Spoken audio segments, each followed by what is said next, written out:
Welcome to Talking Giants presented by SeatGeek. I'm your host, Bobby Skinner, here with my co-host, Justin Pennick, and we've got our defensive undrafted free agent episode. We got 5 players to go to.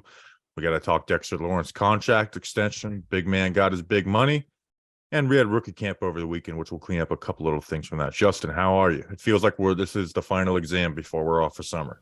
Yeah, it really does, man. But I will say, despite all these other sports going on, it was a crazy sports weekend. You know, obviously the Kentucky Derby, there was some good UFC stuff going on. The Devils are back, which is fun.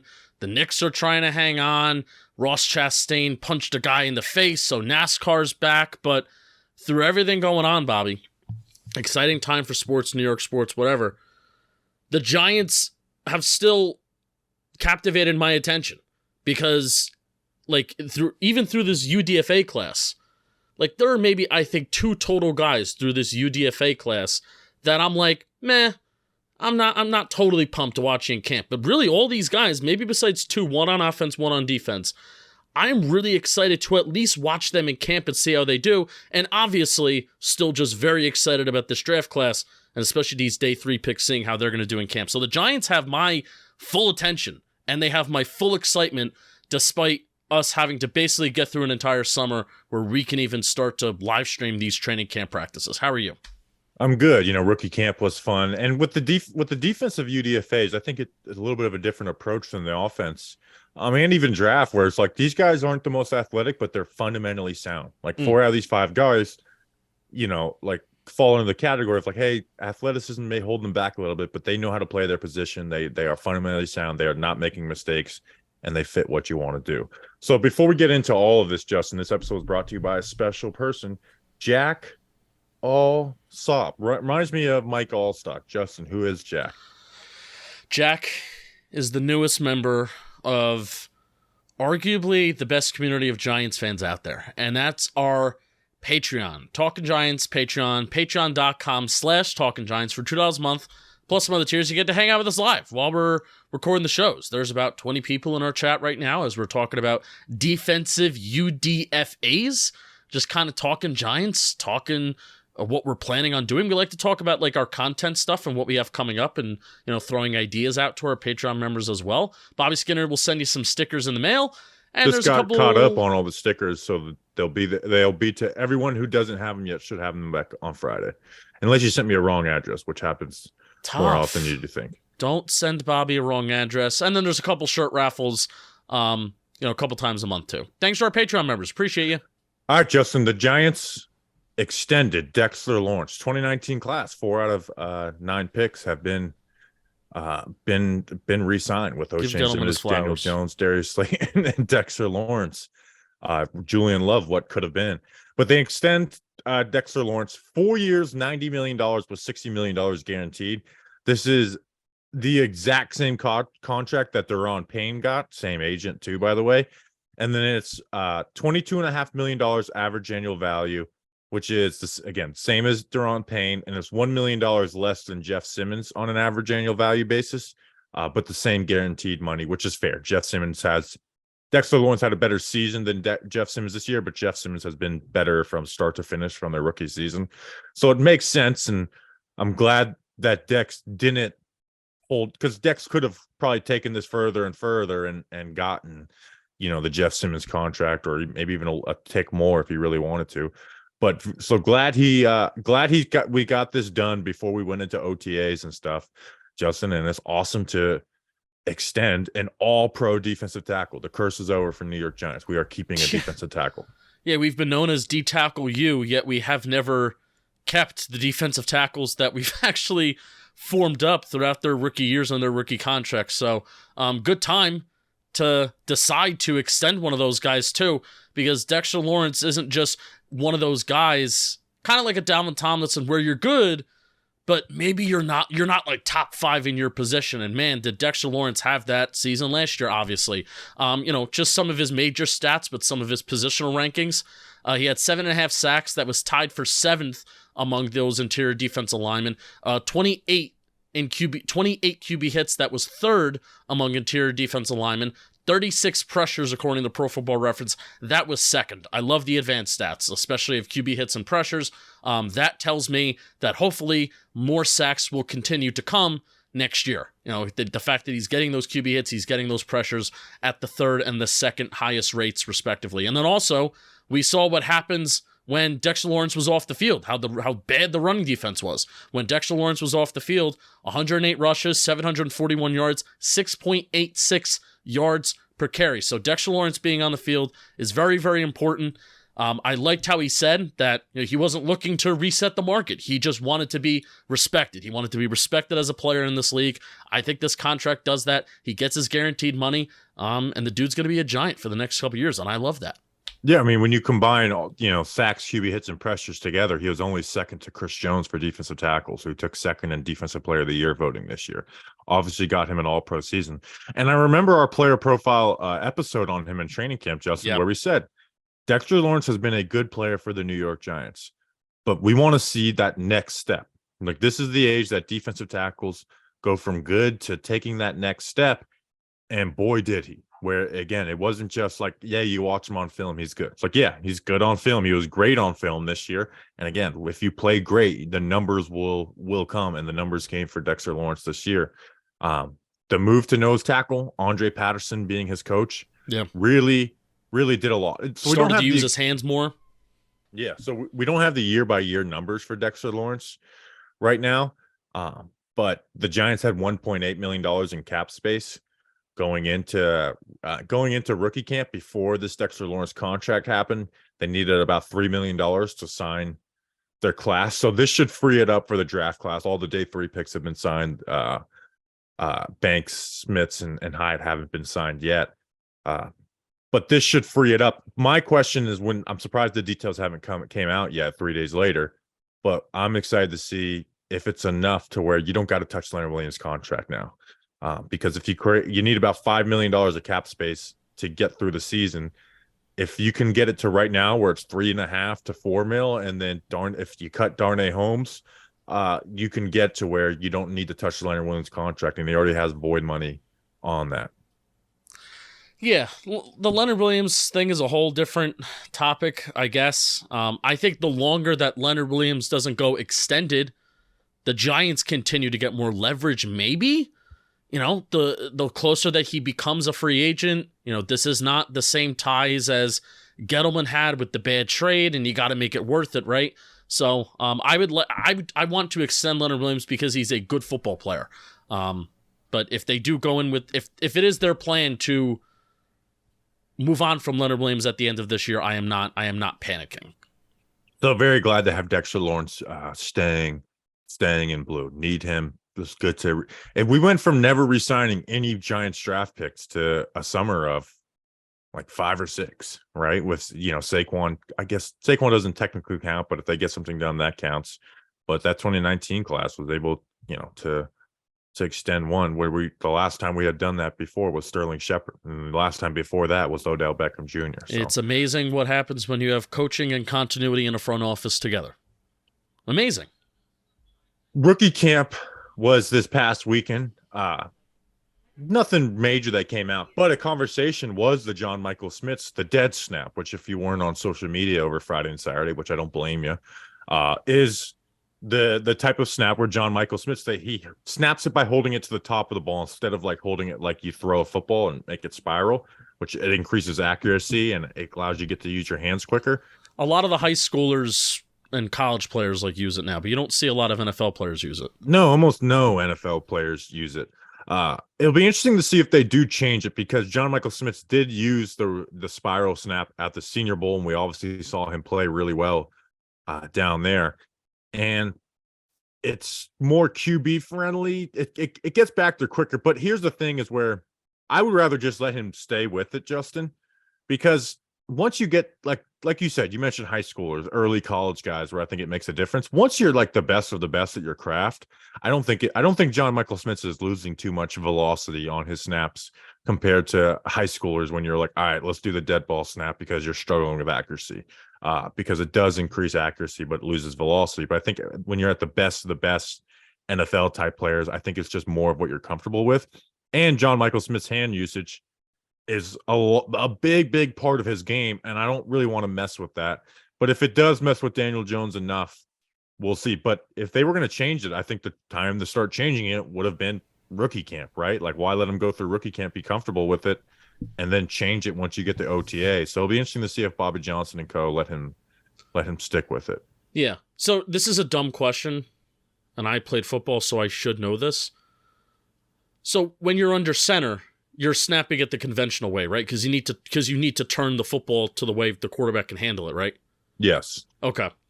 So yeah, it's a matter of what does Daniel Jones prefer, and that's what JMS said, that they're going to have that conversation. Whatever I'm with, like, whatever he's comfortable with, and then also what's important too is if you can simultaneously snap the ball and move your feet at the same time. It sounds stupid, but I think for centers that's extremely important.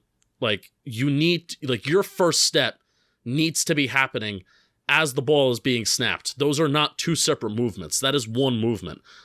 So whatever he's comfortable with doing, and it's because he is a career-long center that I get maybe this is a conversation versus somebody who has never snapped the ball before or is a center convert. They would probably just be doing it the traditional way that NFL players have been doing for, basically since centers have been a thing. Yeah, and again, you don't really see it in the pros. Like Daniel Jones' 4 centers that he's had have all done the traditional way. I mean, almost everyone in the NFL does the traditional way. So it'll be interesting to see what they do with it. I think it was just a fun topic for rookie camp when you're why not? What else is there to talk about? When you're hurting for topics, I will say, because the Giants had a lot of tryout guys, I feel sad for all the tryout guys when it's like you go to this, you put it in your all, and it's like for the most part your football career is probably over.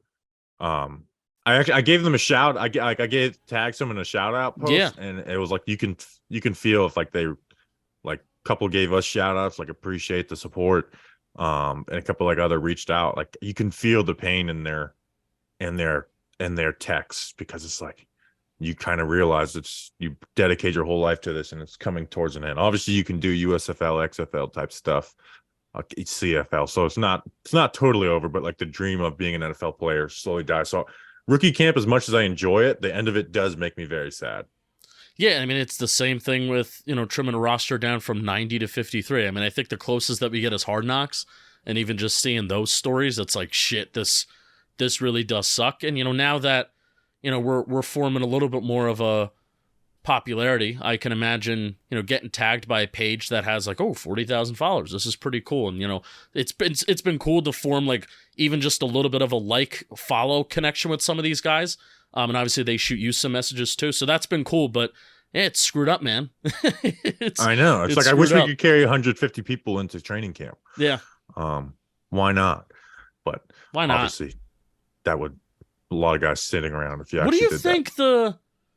What do you think the like philosophical differences? This is a really knee-deep, in-depth, niche question, but like Judge's second year, they had 9 guys in like rookie minicamp, right? They had like less. They had like 5 tryouts. They had their 6 draft picks, and then the 5 guys that were eligible, and then they had Kelvin Benjamin and Corey Clements as vet tryouts. So they had less than 20 people there. But Dable had like 90 last year, and then there was, 74 this year? Yeah, I like it. I like having more. Like, why not? Bring these guys in. And it's very, like, Brian Dable's not watching all of these guys. Like, No. It's very much put in the hands of the position coach. I think it's good experience for the position coaches to evaluate talent and stuff.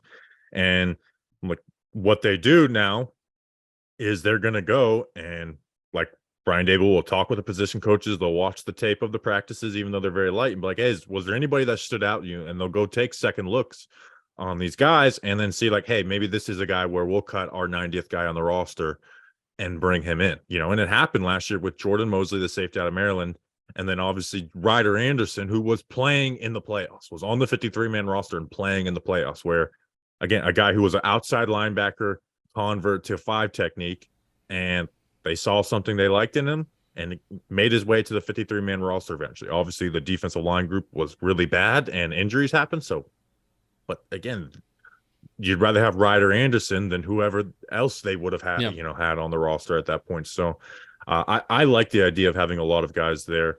Because you're only installing a few plays. you're just basically seeing how these guys move and interact with the coaching staff, and they're in the film room. Like I love the idea of it. And if you're next to other people, it's a better chance for one to stand out compared to the rest. Whether it's, again, being attentive in the film room, relationships with the coaching staff, and picking their brain and stuff. So I love the idea of having a lot of the guys there. Like, why not? Like, I don't know why Judge. It was very weird that year when Judge, there was rookie camp, and you see the photos from it, and it's like it's an empty practice field. Yeah. And Tony's practicing with one shoe. Isn't that crazy that we went through that? And it was like, we'll see. Like, ignore the signs. Ignore the signs. Be optimistic. The more that we do this, you just said the same. You said the same thing about this draft season, about trusting your gut. If something feels wrong, and if a guy feels like maybe he's an asshole, maybe trust your gut that he's an asshole and he's not, and there's something up. Obviously the first week of Tony's shoe being off was not the time to doubt that, but it was the first sign of many signs to come that guy just wasn't going to work out. But this coaching staff is crossing their T's, they're dotting their I's, they're improving themselves while working to improve others. How do you like that? Let's do it. Let's talk about these UDFAs first. This episode is brought to you by Bird Dogs. New sponsor alert. And honestly, this is about as good as a sponsor as you can get. Here's the main thing about Bird Dogs, guys. They are the best shorts and pants you can look for. Wow. They are comfortable and they look good. And shorts, man, we're coming up on training camp season. You got to have a good pair of shorts. You're going to be in the sun during the day. A good pair of shorts is very, very important. Or if you're like, hey, I'm not a shorts guy, well, they have pants too. If you like to go out, on the golf course, if that's your thing. Even though it shouldn't be. You can wear them to work, going out with friends in the summer. Like, it's the summer. What you wear in the summer is the most important time to decide what you wear. True. And Bird Dogs is awesome. Like, they have their stretchy fabric, which, again, is amazing and makes your legs look good.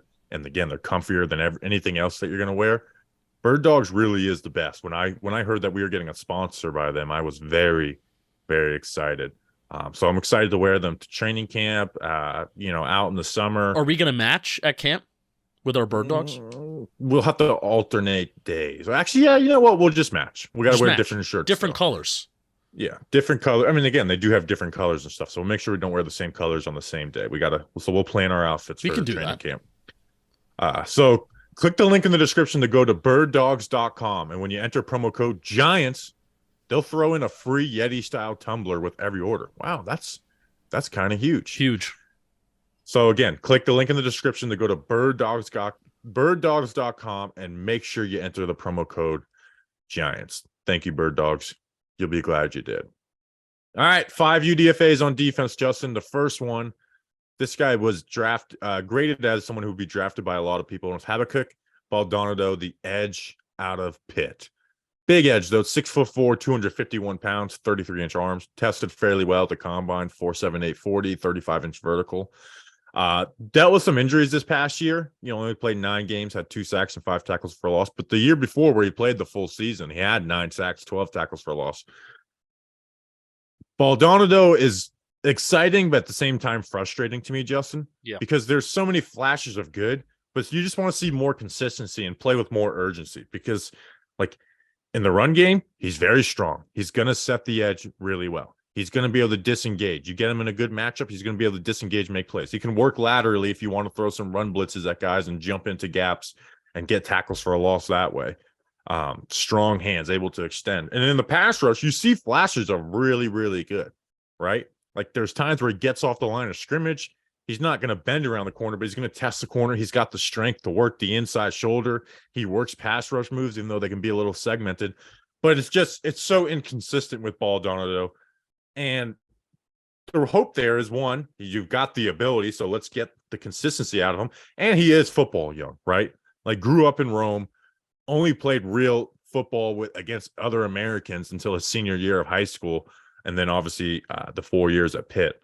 But needs to be better on a down-to-down basis. But if you asked us, out of any of these UDFAs, including Bryce Ford Wheaton, which guy can make himself onto a roster and not just simply because guys are injured, Baldonado would probably be that guy.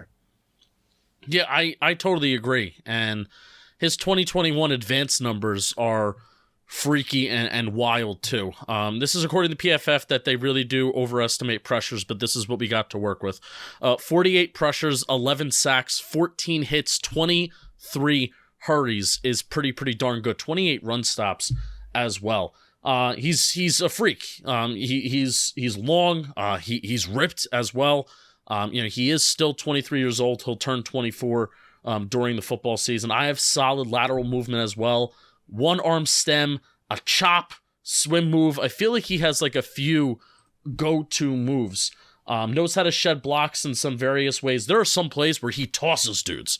But then also the problem is that there are some plays that he doesn't do that. And in general, he plays very high.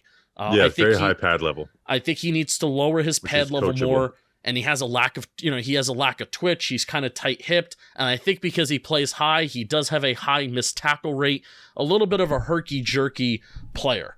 With the consistency, Bobby, I want to see more anger out of him.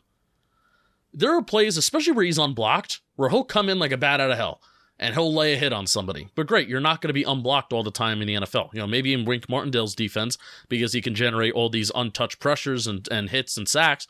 That may happen every once in a while, but that's not going to be a consistent thing that happens in the NFL. Channel the energy and the anger at which you play at that rate.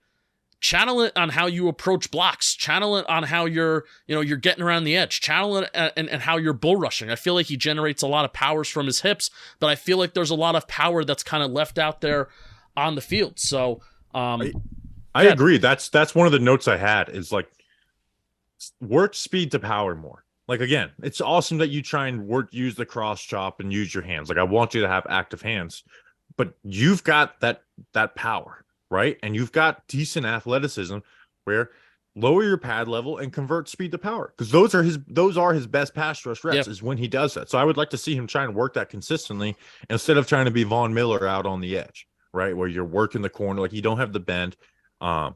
That's what, and again, like it comes down to having more urgency and a better motor, like on a down to down basis. Because you see the ability, right? You see the flashes in the pass rush game.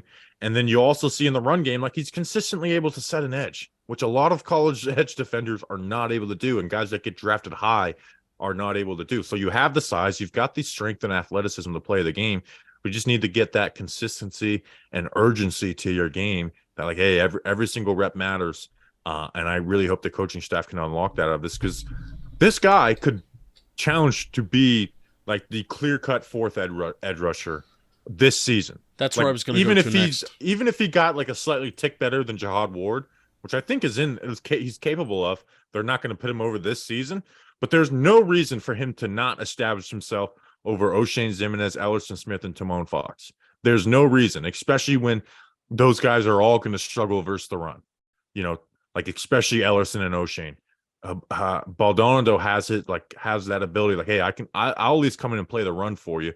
And Wink Martindale talked about it in an interview this week with the New York Post. Like, we're gonna work to stop the run this year. We're not gonna have what happened to us last year. Obviously, that comes with the signings of Ashawn Robinson and Nunez Roches, and Okereke is a big part of that.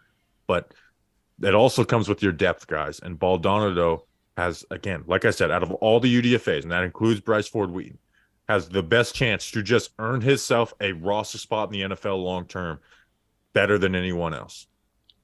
Yeah, because out of all the positions on the Giants roster, they didn't add anybody to the edge room.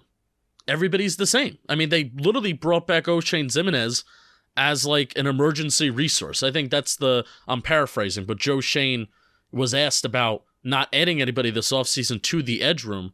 And he said that we have a few different alternatives that we can do to add guys to that room for camp, and they re-signed O'Shane, and then obviously Baldonado is here for camp, and hopefully I think he's got a shot to make the team for sure. Now durability is a question mark with him. Now obviously he's not going to be playing a ton in the NFL, so hopefully he's not going to be getting hurt in the NFL, but he did miss most of the 2020 season because of a leg injury and battled a knee injury as a senior November of 2022, and you'll see that he had about half of the snaps this year that he had in 2021, which was really his breakout season. Yeah, so Baldonado, man, like He is someone to not just watch in camp because it's going to be fun watching our new players. Like he is like go out there and win a job on this roster. Like I know everyone loves Bryce Ford Wheaton and stuff. Go check out the film breakdown on him. He's fun, right? Baldonado is the guy who's got a shot to go and be an impact player on this team right away. Not impact players like starter, but hey, we didn't have Kayvon and Aziz the first couple games of the season. So, and Aziz has injury history, or had a really bad injury year last year. So if Aziz goes down, we're left with Kayvon and Jihad Ward as the starters. And after that, you don't have anybody you're confident in. You have two guys, including Jihad Ward, no pass rush value. O'Shane Ximines is a pass rush specialist who doesn't produce pass rush. Who's not a good pass rusher. And then you have Timon Fox, who rushes with a plan, but he's not a guy you can play on a down-to-down basis. And then Ellerson Smith, who had 2 pass rushing snaps last year, who gets injured every time he touches the field. So, but the difference between, I would obviously put Baldonado over O'Shane Ximines simply because I think he'll be able to set an edge better than O'Shane Ximines. But I frankly think, if I were to put you out there, you would also set a better edge than O'Shane Ximines as well. Disrespectful. Sorry, I think it's the truth. So, I guess my brain just goes to Baldonado or Timon Fox, but I think I would lean, Baldonado because he's more of a freak and he has more of maybe that NFL frame and NFL strength, whereas Timon Fox, it's not that he doesn't, but I think it's just a referendum of Baldonado being a little bit of a freak. Yeah, right? And Timon Fox, like he has a better rush plan and stuff like that, but Timon Fox just doesn't have like the great size or athleticism. Right. But I mean, I'd rather have Timon Fox out there than O'Shane Ximines as well. But again, Baldonado's going to have a chance to make this roster, and rightfully so. All right, next on this list, Toledo linebacker Dyontae Johnson. Guess who else was from Toledo? Mr. Irrelevant, Desjuan Johnson. Toledo linebacker Dyontae Johnson, 6'2", 235 pounds, had over 100 tackles, 3 sacks, and 8 tackles for losses last year. Toledo. Justin, you know what's really refreshing about Dyontae? He plays linebacker. He's a linebacker who actually plays linebacker. He's not an oversized safety. He's not, he's just a linebacker who actually plays linebacker. But his athleticism is lacking, and he's not going to make a plays because of that. And he's also not like the strongest guy in the world, but his strength isn't going to put him at an advantage or really a disadvantage. But again, he plays the run, right? Like he actually works to stack and shed blocks. His hand usage is active. Like he works to deconstruct blocks without having to totally lose his gap. Like he plays his gap pretty well. Where I think it's like, again, you see athleticism issues is not necessarily in the sideline stuff, but it's like he'll deconstruct a block, but he struggles to finish the deconstruction of it, where it's like, okay, solid job, but not a great job. But you go watch him versus Ohio State, who had 3 guys drafted in this class with, Whippler, Paris Johnson, and DeJuan Jones, and he looked really good in the run game versus that team. And that's with bad talent around him too. It's just he kind of lacks the athleticism, and he's not for someone who lacks athleticism, he's not just a flat out thumper either. But he works his hands. He's patient in his run fits. He's not going to be, get downhill and shoot gaps like crazy and be out of place. But yeah, Dyontae, I mean, he almost intercepted. He had a CJ Stroud pass in his hands. He just wasn't able to pull it down, So it's like, again, for a guy who's not athletic, he's got an understanding of coverage, but just doesn't have really the speed to run with it. And I think he understands stuff, but just show a little more urgency. Like, hey, let me cut this off instead of just seeing that it's there and going towards that area. Yeah. And linebacker, Justin, if you were a UDFA linebacker, you should have been had your agent begging the Giants to sign you, because you got a real opportunity to play.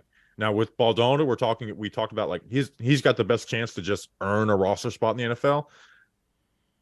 This Dyontae Johnson or Troy Brown, the linebacker, these guys have the best chance to play this season because of the Giants linebacker spot after Bobby Okereke.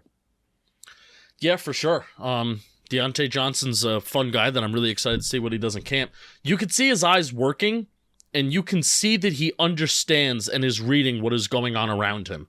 He's an instinctual player, and I think that's pre-play, and that's also during the play as well. That it doesn't feel like he's out of place. He knows where he is and he knows where he needs to be, which is cool. Ton of experience, and with knowing where you need to be, he has a ton of experience. He's a 2-year starter of 800 plus snaps over the last 2 seasons. 10% career missed tackle rate. Which isn't the best, but it's also not the worst. I think he's a sure tackler. I think he's a good tackler. I think he wraps up and he uses his shoulder, which again, I think that is a very refreshing thing. You usually see a lot of guys that are they just wrap up and they don't use their shoulder. He shimmies his way to ball carriers and finds space to make plays. He's not going to be able to, I don't think he's going to be able to handle blocks, especially when linemen get their hands on him. I think you said that. Wish he were a better athlete for being so undersized. You said that. Thought he was good at sniffing out screens and passes in the intermediate part of the field. Well, I'm excited to see what Dyontae Johnson, how he does during camp. Yeah, so he's someone who's got to win the point of attack, right? Because versus House, they even lined him up on the edge a little bit. It's if he can win the point of attack, he's able to use his hands and deconstruct blocks. But if he doesn't win that, well, then he struggles. He's not going to be great getting off blocks. And again, we always have to remind ourselves when we're talking about these players, this is an undrafted free agent episode, right? So we're talking about what these players can do and pass to the roster. But again, when we talked about the offense players, I thought the defensive UDFA episode is more important, because if you ask me, what 2 players out of the 9 UDFAs play in 2023, my bet would not be Bryce Ford Wheaton, as fun as he is. It would be Baldonado and Dyontae Johnson, the linebacker out of Toledo, because of Baldonado just ability and positional need for the Giants, and the linebacker. The Giants didn't add a linebacker in the draft. They got one in free agency in Bobby Okereke. After that, you have Micah McFadden, who didn't look very good as a rookie. But again, Micah McFadden is not some NFL pedigree athlete either, right? Darian Beavers, who played solid in a preseason game, but coming off of a season-long injury. Yeah, an ACL injury, was the last guy they picked in the 10-man draft class. And Jared Davis, who first-round pick, but the Lions, whose run defense was horrible, didn't even want to put this guy on the active roster. So Jared Davis might be the best option right now. And this is a position where injuries happen too, right? Yes. Linebacker depth is tested every single year. The only year where linebacker depth wasn't tested was 2020, Blake Martinez. And that was the year where they decided to start Devontae Downs for some god-awful reason, and then Tay Crowder came in. But even then, Tay Crowder got injured a couple of games after he came in. So every single year that linebacker depth is tested. And again, Tay Crowder started the year, camping on the 3rd team. So we'll see with Dyontae Johnson. Again, not a great athlete. He does not move very well, but he understands the run game, which is a big part of it. And linebacker, like safety, is a position where you can be fast, but you don't play fast. Dyontae Johnson's patient, and he knows how to take on blocks and fit in the run game. He's got a real chance to play at some point in his NFL career for the Giants. I hope he's confident in camp, because I do think if NFL-sized offensive linemen get their hands on him, this isn't going to be Toledo. And even, the linemen that he would face at Toledo, which they're not the biggest and they're not the strongest, especially compared to NFL guys, when they got their hands on him, the play was over. So I hope that he plays with that confidence and he plays with those instincts that he had at Toledo. I hope he comes in a camp and he plays with that and he's not hesitant and he's not scared. Because if he is, then it may look a little bit rough. But if he's confident, he's playing with those instincts and he trusts it, then he's going to have a fun camp. Yeah. All right. Next on this list, Michigan corner, Gemon Green, 6'1", 183 pounds, so nice size. Had horrible testing, right, at his pro day. His 40 was a 4.52. That wouldn't have been the worst at the combine for corners, but it would have been in the bottom 5. His shuttle is a 4.51. His shuttle and his 40 time are identical.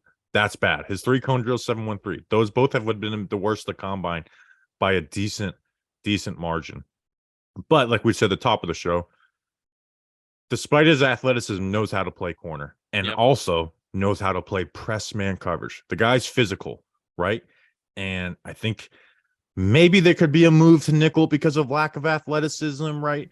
But again, you're bringing a guy in the camp who's comfortable playing with what the Giants want to do, and you could protect him in a cover 3 scheme, which when Wink Martindale does run zone in his ideal world, it's cover 3. And we're running cover 3 and cover 1.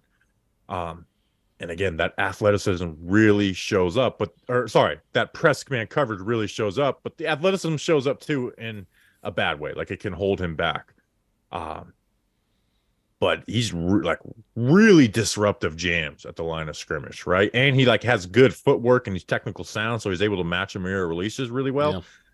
Yeah. But it's just, again, speed is an issue. When he's in off coverage, he's got to bail early because of that. And then he's going to lose his hips. He's going to lose leverage. And there's times where it's he does a great job playing, covering the sideline. He will press, he'll funnel, but he'll still get beat deep, right? So with Gemon Green, he's that athleticism is going to hold him back from having a really good NFL career, but he knows how to play corner. He knows how to play press man. And if we had some real injury issues, he could come in there, play more cover 3, protect him with the safety, and have him disrupt at the line of scrimmage. And you're going to have those types of teams are going to, when you're playing the Giants, and Wink Martindale actually talked about this in an interview when they're talking about Kayvon have 10 sacks this year, and he's never had a 10 sack guy on his defense. Is well, it's hard to get when teams know when they're playing us that we are going to beat protections.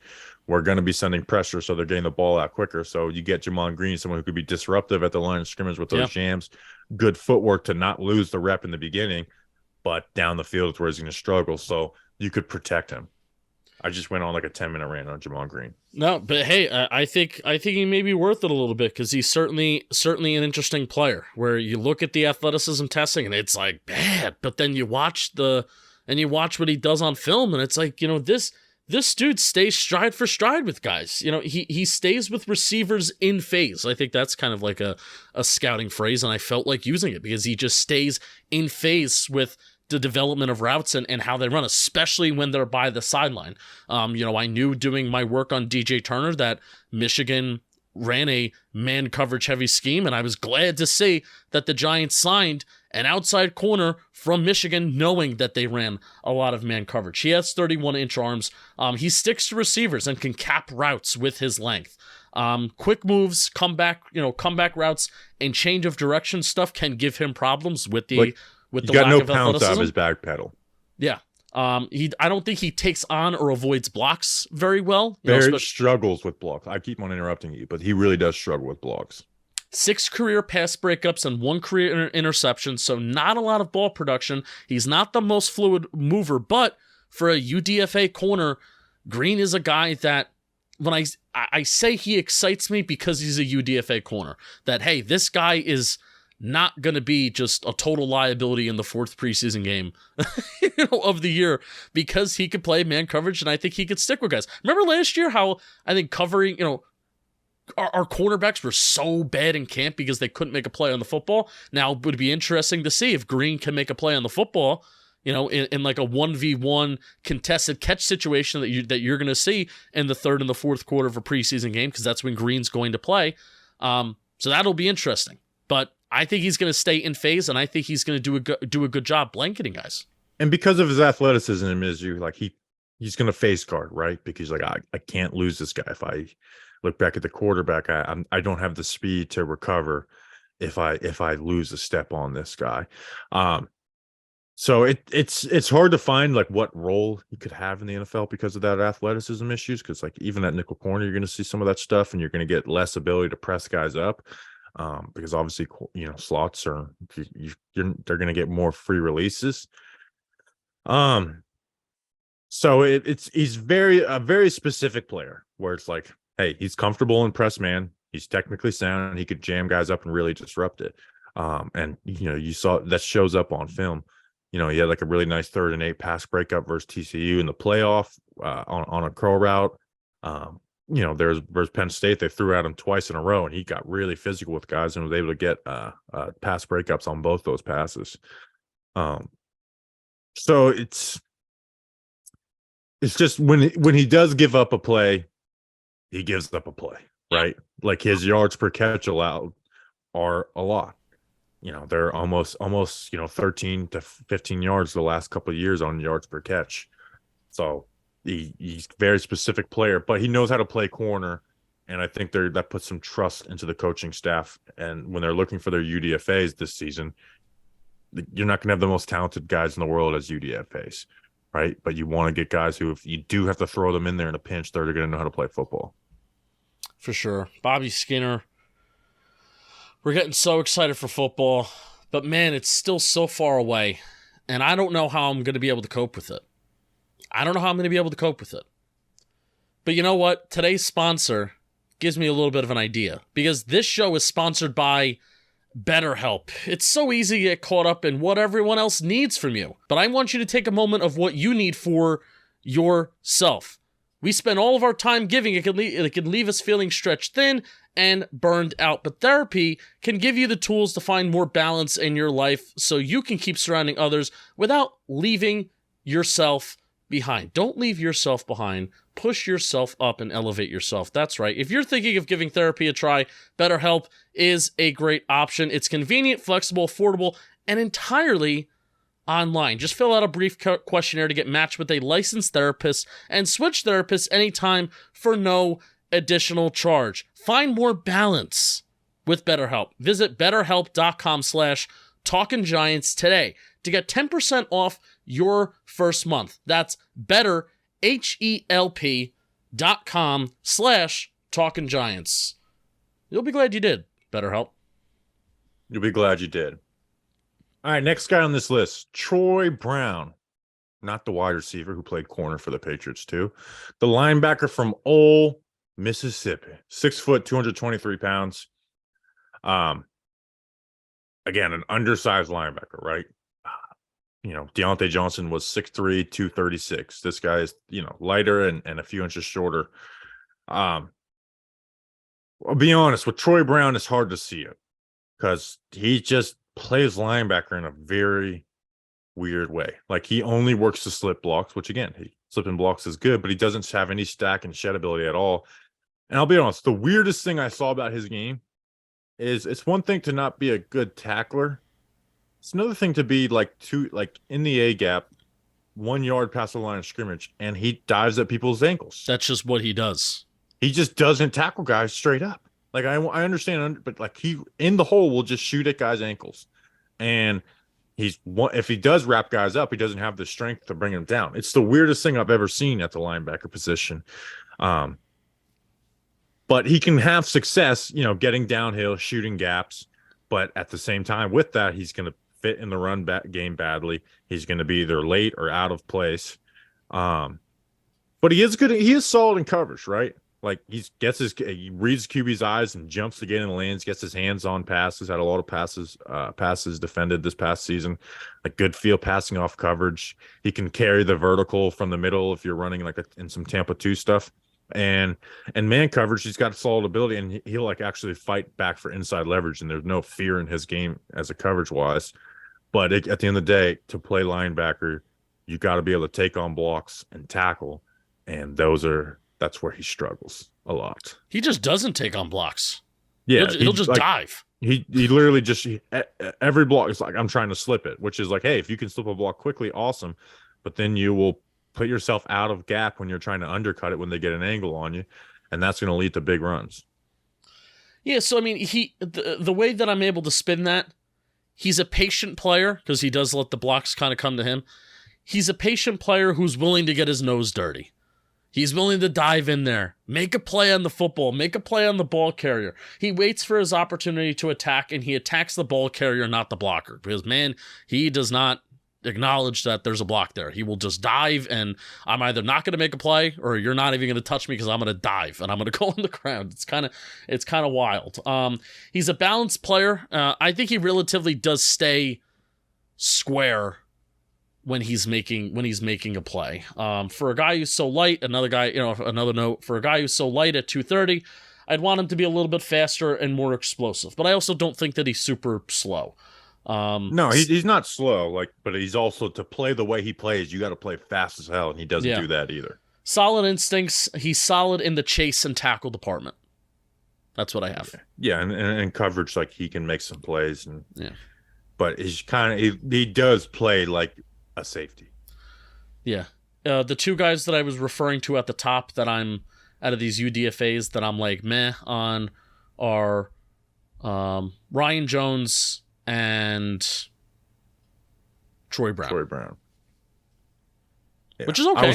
When we see, you just judge a guy by like, hey, guy played linebacker for Ole Miss, and you're hoping to see some more out of him. But it was like Dyontae Johnson out of Toledo is clearly a better player than Troy Brown. Yeah. So the last draft evaluation you're going to hear, well, actually until a couple months from now or a month when we do our way too early draft preview. But we're wrapping up the draft season with Washington safety Alex Cook. Who let him cook? 6 foot, 195 pounds. Another guy who didn't test well, and it does show up on tape. But he is a smart safety with versatile alignment. Played mostly from deep, which you don't see the deep safeties really. Usually when you get a UDFA, it's like, okay, box guy. So his speed and range is lacking, which is going to stop him from being a total playmaker in coverage, but he understands safety, right? Like he plays deep safety with good recognition, good route combo, combination IQ, knows when to bail or knows when to come up for the underneath routes. But just coverage-wise, we'll talk about him as a run defender. It's just the speed is an issue because there will be times where it's like even if he plays it right, they're able to get past him on the post. If he's in some type of off-man situation with a tight end, he's going to get lost in the sauce and get beat at the stem. And there's just issues. It's again, the athleticism stops him from making plays in coverage where he has recognition for it, but it's just he just doesn't have the athleticism for it. Yeah, so again, the first note that I have on Alex Cook, not a very good athlete at all.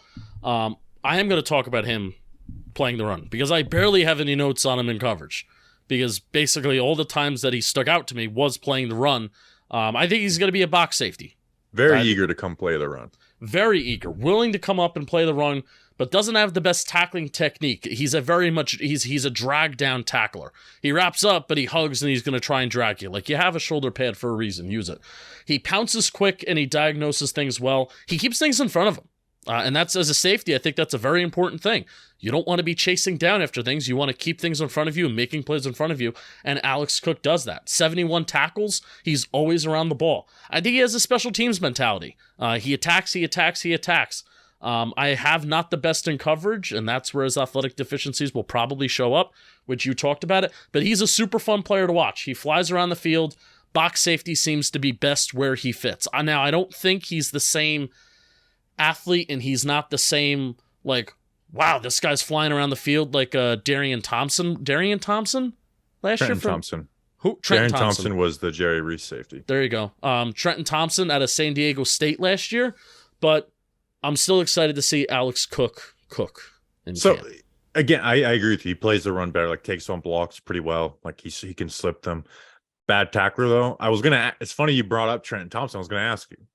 Better player as a UDFA, Trenton Thompson or Alex Cook? I think Trenton Thompson. I agree. And Trenton Thompson had a bad camp. Like he didn't look very good, and he wound up getting cut. Yeah, I mean, he at least stuck around on the practice squad for the whole season. He's still on the team on a futures deal. He was actually at rookie camp this past weekend too. But yeah, Trenton Thompson. Now Trenton Thompson was very old. I think he was like 25. But Trenton Thompson, like he had some man coverage reps. He came down and made some big hits too, and can make some plays in coverage. Where again, Cook understands coverages. He plays things very smart, especially deep safety in college is tough, man. It asks a lot out of you, and college offenses throw a ton at you. And he was never out of place. And there was times where he needed to be aggressive. Like if they're running a deep post and a deep basic route, he would take over the basic when he needed to. And when it's like, hey, they got a post coming at you and nothing else, he knew to bail and get there, even though there's times where they could get behind him still with the speed issues. But again, it's the athleticism issue. So I think Trenton Thompson, who will be in his second year as a UDFA, is a better player with Alex Cook. But hey, come do your role and play. And, safety's another weak spot on the Giants, right? Like you got one guy in Xavier McKinney, one.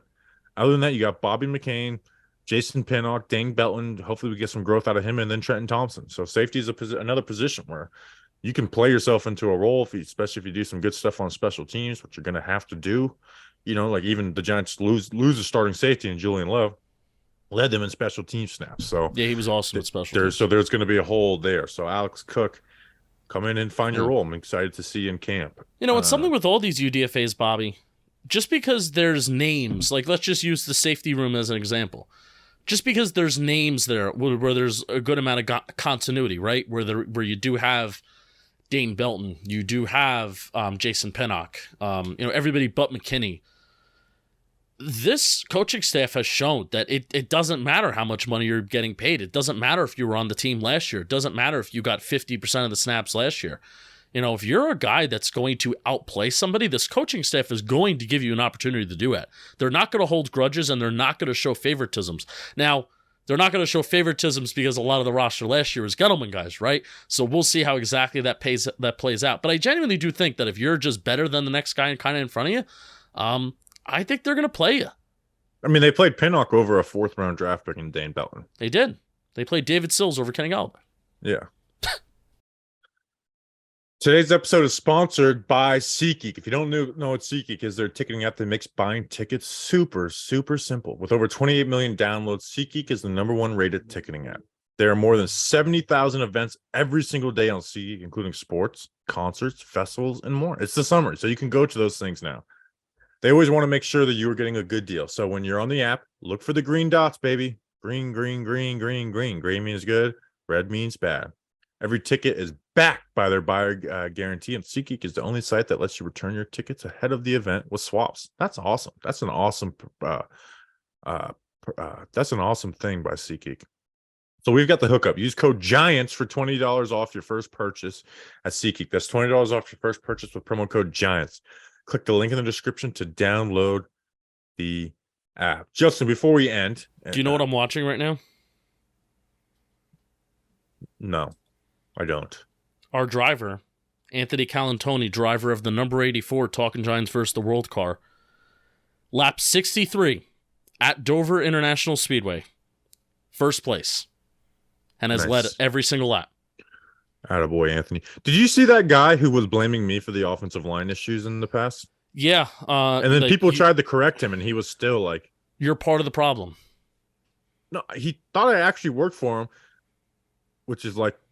And people were like correcting him, and he was like, no. And he kept on playing like this clip of Nate Solder that I posted from the Broncos game in 2021. Sure. And he like... It wasn't just wild that he was dumb enough to think that I was the people who brought in all these players, and there were players brought in by 3 different regimes, by the way, too. 5 of the 6 players he named I've called publicly to be benched. Like Nate Solder, we have not talked more negatively about a single player in Talking Giants history than Nate Solder. Like, just bench this dude now. Like, it is a disgrace to not be benching this guy. Mark Lewinsky and John Feliciano. What were the Eric Flowers? We weren't even covering the Giants under the Eric Flowers stuff. No, it's still your fault, though. It was just it was actually insane. Also, Wink Martindale had Wink Martindale and Mike Kafka had an interview with Steve Serby. This is an interesting note, something to watch for the first OTAs in 2 weeks from now. Green dot. They asked him, like, is McKinney going to be the green dot guy? And he said, we still haven't made up our mind about that. And he brought up Bobby Okereke, which I would be in favor of that, right? Because the whole argument was like, the whole argument was like the safety's always on the field with Wink Martindale. Well, Bobby Okereke is going to be on the field 100% of snaps. He's never going to come off the field unless he's injured. And I mean, McKinney, let's be like, I don't have the most trust in the world for him. I mean, there was 2 touchdowns the Giants gave up under his watch where there was 10 players on the field, and you see him counting and stuff like that. So Bobby Okereke, I would love for that. That's what most teams do. And you're closer to the defensive line. And to be honest, I'd rather McKinney not have to worry about that and let him play free, because then McKinney could be a playmaker, right? Okereke, like the linebacker's doing that stuff anyways, even if they have the green dot or not. They're getting people in place and stuff. I would rather have McKinney not having that on his plate and being able to do more pre-snap just individually with himself. And if you're going to have a young, fresh new safeties in there, unless you have Bobby McCain, like he can focus on like, hey, helping out the one guy next to him where Okereke can handle that. So I'm hoping that Okereke gets the green dot. Is that a confirmed thing that whoever has the green dot and, only 10 bodies on the field and stuff like that, is that like part of their responsibility? I mean, McKinney's the one that was counting the players after. Now, I put that at the end of the day. I put that on the coaching staff more than I do McKinney, because that was a problem last year. Like the Giants gave up multiple touchdowns with 10 guys on the field in the red zone. Yeah, I put that more on the coaching staff than anybody. But it's like if there's one player that it is on, it is McKinney. Like you're supposed to count that stuff in the huddle. Yeah. Right. Now, again, I do put that more on the coaching staff, and that's a positional coach thing too. Because you're the one sending guys in and out for your each position. But yeah, so I would just rather Okereke handle that. So I thought that was actually a good interview Steve Serby did. Do you want to go read it? There's actually a lot of good nuggets that Mike Kafka doesn't say shit, but Wink Martindale likes to talk. Like, he likes to put himself out there, and he even talked about the interview stuff with the Colts where they said, hey, we're going to draft a quarterback. We feel we got to go get an offensive guy. So Wink was really open in those interviews. So I go check it out. Give Steve Serby a click. Go check it out. What do we have coming up Friday? Friday we'll have a post-draft mailbag. We'll put out a tweet today when you're listening to this on Monday, so get your questions in. Plus we'll be reacting to the schedule. Oh yeah, schedule comes out. So we'll basically put together our free tailgate game. Usually we try and do it towards the end of the season. So we'll put that together, and I know some people do make their plans like, hey, this is the game I'm going to go to, the Talking Giants tailgate. So we'll figure that out. I'm going to go to an away game. It's looking like we're going to play the Jets on Monday Night Football. Everyone's saying that. And it looks like we're going to play on Black Friday too, which is going to suck. What? Yeah, they're doing Amazon Prime's doing a Black Friday game this year. That's really going to piss me off. I hope that doesn't happen. It's going to really piss me off. Black Friday? Oh. Why? Because it's the NFL. They're doing the flex scheduling with Thursday Night Football. It's insane. It's insane what they're trying to do. Yeah, I think I'm going to go to Buffalo. It's about a 6-hour drive from me. Don't you want to go to a game you have more confidence in winning? No, because I kind of want to go to that stadium before they tear it down. I hope it's freaking last week of December. Well, if it's last week of December, I may not go. It's part of the experience. Save me, it's part of the experience, okay? Me sitting in 70 degrees versus 15 degrees, it's a very different experience. Granted, it's a much worse one if I'm freezing my ass off. I can't believe this is coming from you. You want to go to Buffalo. I pitched last year on a Giants off day of training camp to go to a Bills training camp practice. Like, I don't want to drive that 8 hours. Yeah, for a camp practice, not a game's a Giants. You could have slept. I was going to drive. You could have slept in the van. We would have literally drove in the van there. I would have slept in the van. You got to have a whole bench to yourself. He literally pitted as soon as the caution came out. Are you going to go to the Miami game? I don't know. I don't know. I don't make the decision on the Florida games right away. But there obviously there'll be at least one Jersey game in MetLife I'll be up at. So we'll figure that out. And I think I want to do that to Commanders. I got to keep my undefeated streak going. All right, we'll be back on Friday with the mailbag. We appreciate you guys. We will see you then. Thank you for sticking around for this draft season. Until then, let's go Big Blue.